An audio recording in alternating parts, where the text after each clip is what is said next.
What's up? We back live with the homie Pismo. What's up? From the Burnt Batch crew, man. What's good, Cuddy? What's good, cuzzo? Man, you already know. How we do it. This is my family right here, man. It just so happens that he's a well-known MC, but this is my dude before the MC and shit, so, yep. You know what I'm saying? But we about to do it like this.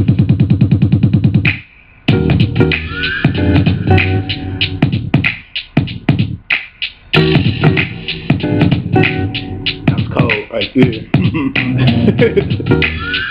Game. Shit is relevant now. Right? All day.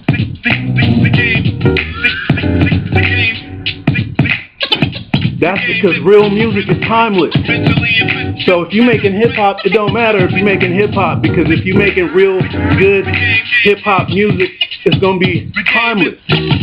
Not this trendy, this time is this time is this, because this cat rapping like this, and now somebody whining. Go ahead, man. Listen to my chat and get in.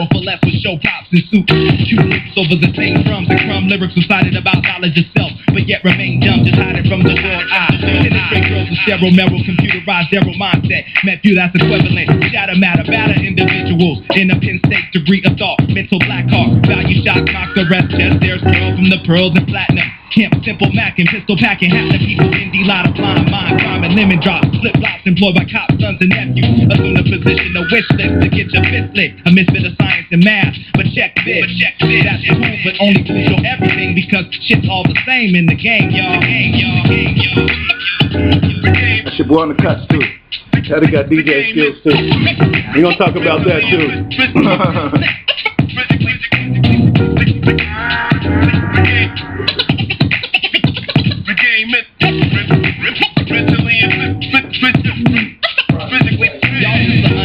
Boy band, embodied off in hand, organic form torn between sworn foes and hoes that pose naked for bros whose clothes match, snatched identity, catch Roberta's last name, subject to change, claim my property, some show got off in the smokehouse, title raiders of innovation don't even know how, we lost the ghost, so provided by idols and teams, they don't even know how we long,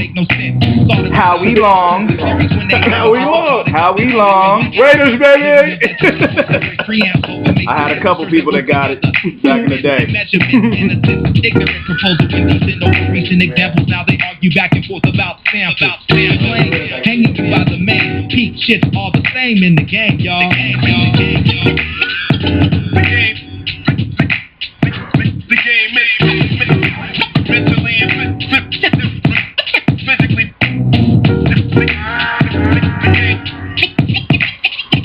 The game is mentally and the all-time dollar is intense, the mind from the spine up. Artists on the production line designed to wind up. Voice wrong, split tongues, the fun ends in. New goals to unfold, forget friends and loved ones. The dubs come along, labeled on and operated by hatred. Illusion proven the matrix tasted. Erase the facts, impact and crack cold mold. Flourish, bloom, consume room, consume shows. So fast and don't crash, cause the evil will last for a while. It's just a battle in this war of style. Turn my back like I'm on board with miles in the afterlife. And get these fools to act right. Taking flight through the perils of night. The fight, ignorant, hitting walls like a fence. My niggas hit blood like blood without the slightest of change, because shit's all the same in the game, y'all. It's all the same in the game. Man, Teddy, what is you doing to the people? Talking about the game, man. Talking how it's you know, a lot of people don't like to tell the truth about it sometimes. Right. But and they mask the truth as well. But it ain't always lovely. I just put a post up the other day. I said, it ain't always strippers and burritos, my friend. Off top, I seen that. Hey, that's the best way. Yeah, that's it. That's the game. It ain't always strippers and burritos, my friend. Right. On top, amigo. Hey, look. Piz been doing music for a long time, and him and I both been in a lot of the same places out of Stockton, so we've seen a lot of different things change. We've seen all types of different styles and different rappers. And what makes you keep going? What keeps you with it? Like, after all we've been through and all you've been through, and You know, what drives you still? Passion. I just got love for what I do. It's just in my blood. It's in my DNA. It's in my blood. I've always I grew up around music. I mean, our whole lives, our whole family and crew and cousins and everything else. It's just been a part of our whole culture, you know. So if I don't do it, I feel like I'm not taking a shower or something, you know. It's just like I feel dirty if I'm not doing it. So that's music for me, and I think the rest of us. Word. Yeah. So, in your opinion, there's no age limit to stopping this? Like, nah. When does it end?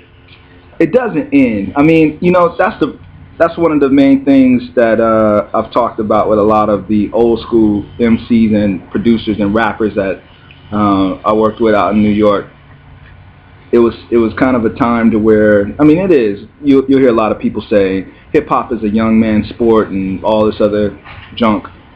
We're the only genre of music that sits up and says stuff like that. The only. You know, if you think about it, you have young kids, old kids, black, white, gay, straight, whatever it may be, going to the Rolling Stones, going to all these other rock concerts, going to the alternative, going to the reggae, going to whatever it may be, the other genres of music. But hip-hop, unfortunately, we're the only ones who look at it as a young man's sport, which is unfortunate. So I think because of us and our age demographic, we are now becoming, we're entering into the age of the older MCs and rappers and all that good stuff. We're going to be the ones that kind of change that kind of mental process and that way of thinking, and it's all gonna reinvent itself pretty soon here. So it's just what it is for now, but it's going to change. Right. You know, hip hop is still young, so we still figuring it out. That's all it is. It's funny you say that because I was just seeing last night, late night, that Slick Rick turned 50. Wow. Right? That's crazy. The ruler. We was just talking about Slick Rick, right, Cuddy? Cuddy turned 50. They showed Nas giving him his birthday cake. Over the hill. You know what I'm saying? Up top, yesterday. Over the hill love. You see? You feel me? He can't sing Teenage Love no more. He'll go to jail. No doubt. Over the hill love. You might can't sing children's story too much. Exactly. It's incriminating. Hey, this show is live, man. We having fun. Don't worry. But yeah. Yeah. On that note, man. Okay, so give us some history real quick. Like, when did you first drop? What was your first CD? And you feel me? Well, my first stuff, I did some demo. I started rapping because of an old friend of mine, and a lot of people probably remember him from back in the day. Even though I'm from Edison, which a lot of people in Stockton, we all know our high schools. My first year, I went to Stagg, and I went to school with this guy by the name of Jerian Booth. Oh, Cuddy. Jay Booth. Man. He died. He got murdered while we was in high school. And Rest in peace, Jerian Booth. Yeah, it's my brother. Absolutely. And he was that guy. He really changed my life. He kind of. That makes two of us. Yeah, really? Yeah, my story is very similar. Go ahead, though. Wow. That's the cool part about it. Wow. And the Cuddy Peabody. All of us got. So that dude affected a lot of people's lives, like real deal. And we're gonna rep that nigga on this show all the time, man. Yeah. Seriously, that was I would have been with him that night, bro. Wow, me too. When he went with Marcy, he called me to go with him. Absolutely. He called me the next morning. I actually drove by the crime scene and saw him in the car and didn't know that it was him dead in the car, because we were going to they used to have the basketball tournaments downtown. Yep. And I decided to go to the basketball tournament instead of hanging out with him that night, or I would have probably been dead as well. So, but anyway, he just kind of brought me into the light of a whole lot of like things, and we would listen to music all the time, and he was very charismatic, super. He had that New York in him. Yeah, he had a very New York East Coast vibe to him, and that was very different from what we was used to, and I just thought, it was he was from there though. Oh, I didn't know that. Yeah. I never knew he was from there. His daddy was in the military, so he was living over there all the time. I knew his uncles and stuff. So that's why he used to be going out there, and he'd come back with MCM suited up. God, remember? BDP. All that Louis. Cat had gear. He introduced me to BDP, all that stuff, and I was just like, wow. So he was like, yo, Tad, I'm gonna start rapping. I was like, what? I was like, you know, that's you gotta be careful doing that because that's a serious thing. You know, not everybody can. That was back in them days. Right. Not everybody can rap. Can you rap? You know, Can you know.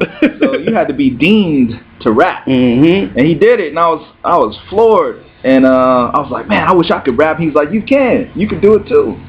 And I recorded my first demo called Heather with the legend, you know, Cops out here. See? Mike D, Willie White. Will White. You know, they respect Cops, man. 209 history. And I mean, the way that went was I was at Edison. I didn't know anybody. I didn't know nothing. And I was at Edison, which Jerron had went there the next year, and that's how we started talking about it. But this girl, she knew Mike D and them, and I was talking to her, and I was spitting some rhymes in class. You know, I was like, yeah, you know, I used to call myself Fresh T or some shit back then. I was like, yeah, Fresh T, this and that, blah, blah, nigga, don't fuck with me, nigga. She was like, ugh, that shit is ill. She was like, that shit is ill, nigga. I was like, yeah, I know it's ill. And then she was like, you need to mess with the Cops. I was like, oh, them niggas is way too large for me. I can't, you know, I don't even know them. So I can say nigga on here, right? Yeah, we can say whatever we want. So, yeah, she hooked me up with them. I went and rapped for Mike D and Willie in their garage. Very similar, you know, to the like studio setup and everything else. And I was just like scared out of my mind when I did that with them because I was so, you know, I really respected them. And they was like, man, we love your shit. We love your shit, and we're gonna put you actually on our next talent show after we record this song. And you know, they loved the song, and that was my first song, Heather. It was a demo called Heather. Hoes engage and thinking horror's actions. I was always on some player shit, so from day one. Right? Yeah. It was being addressed, the real deal. Just like Game that we just listened to. Excuse me, Cuddy's been addressing the real deal street issues in his music, you know what I mean? Absolutely. And the funny thing is, like, a lot of people categorize what we do on the mic, you know what I mean, by the sound of the music that's coming out. It's not really by the lyrics, because a lot of times cats are spitting the same pretty much thing that the next man is spitting about the streets, but he on a totally different beat, so they don't even understand it the same way. Right. Absolutely. You know what I mean? Because what I heard in Game is something I would hear in a more street rapper. Right. Same type of feel, but with a whole different approach. You know what I mean? And that's how I feel about Pismo's music. Like, he telling you the same thing everybody else is, but his approach is totally different.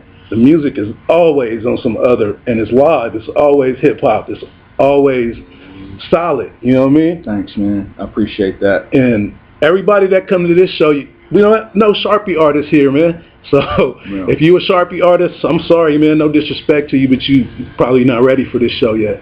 And you know, get it together, man, so you can make it out here. But we're gonna go back to Pismo. So all right. So what was the first LP? So, I mean, the first LP was I started this group after I kind of came out. I first came out with a group that was already established with Joey Boggy and Lonnie Kennard and some other people called Assorted Flavors. And, you know, we was just my boy King James, who really helped fund. And, I mean, this dude would drive all the way out from Fairfield to Stockton, pick us up, drive to San Francisco. We recorded at Spice One Studio and drive back to go to school the next morning. So I started out with them. And then while that was going, I was kind of thinking, you know, that's an established group, and I don't really want to, you know, step on their stuff too much, because those are my friends, and they kind of just let me get on, which I was grateful for. And I was like, I need to start my own. So I started this group called Burnt Batch, which we used to just, you know, I was like, you know, we black. Cookies is black when they get burnt, you know, and we love to get burnt all the time. And for all y'all squares out there, that's when you know, smoke, get lifted, whatever you call it. And that's what we used to do back then. All right. A lot of us still do it. But I started a group called The Burnt Batch, and that progressed over the years into something else, which I'm just kind of fast forwarding through the story a little bit. Go ahead, bro. Yep. I moved to the Bay Area. I was already out there for college, but came back to Stockton, moved back to the Bay Area. No, I'm sorry. I was in Stockton. And I put out the Burnt Batch EP, which was a tape called Universal. Yeah. When you said LP, I was thinking vinyl. Right. So I dig it. But the Burnt Batch EP came out. It's called Universal. I did that in my closet with the with the pop screen made out of pantyhose and all this kind of stuff. And people loved it. So that was the first Burnt Batch EP, which I guess you can call the first true official album that came out. And that was 1996. Sold that on the streets, tape by tape, from my hand. So I was in San Jose at that point, right, about to drop the Twisted Mind State the same year, and I'll be in Berkeley. Absolutely. And see Cuddy dumping the CDs, and we'd bump into each other's back, yep, selling CDs on the graph. Matter of fact, or tapes. Matter of fact, not even CDs. Let me say this, because this is very important to who I am and what I achieved later on. You know, if it wasn't for this man right here, I would have never got my first distribution set up and everything else. He was the reason for the Burnt Batch getting to Japan, for Europe and all the other places that I have visited since then. And he was the reason. He hooked me up like family do, and I love it. I wouldn't even say I was the reason, Cuddy. I would just say I was part of your. No, you were the reason. GPS. No, because I couldn't do the work. You had to do the work, bro. I've led many people to where the promised land is, and they couldn't do the work. So he's being humble right now, y'all. He was the real spirit, though. He knew a lot of people in the Bay Area with those contacts and connects and those companies that I didn't know. So I'm forever grateful to you for that. It's nothing but love, bro, and we'll continue from that day. We have continued to progress together and to keep doing it. So, absolutely. And that's why we're here today, so we can get even further and beyond like that. And beyond that, yep, he was on one of the. He is the chorus on one of the biggest Burnt Batch songs ever. That got that song is cold. That was the coldest shit. It was no way I couldn't come wrong. You created the chorus. You did the chorus. You are the chorus. Man, so, that's one of the most intense times in music in my life, because when we both lived in Oakland and we was making music like every day, every night. Absolutely. So much to a point where cats was trying to rob us while we was in the studio. He ain't lying. He ain't lying. We chase niggas down the street in Oakland. We running down the street chasing niggas trying to rob us. While we in the studio getting our music in. But that's how we go back, bro. And it's a beautiful thing. Like, we got to get over that age limit stipulation in hip hop. Absolutely. And that's why another reason we're here with this platform for other artists of art, genre, age group, everything. You know what I mean? To continue this hip hop thing moving forward. And I always say, Picasso wasn't held down by age. Like, would he stop painting when he was 30? Like, does any artist stop painting when they're 30? I think Picasso this is a real art form. Picasso never got held down on music or women. Picasso was a pimp. All right. That dude was he never stopped. Straight pimp. So, yeah. We're going to take a quick break. We'll be right back with my dude, Pismo. What's up? Play-Doh Vision.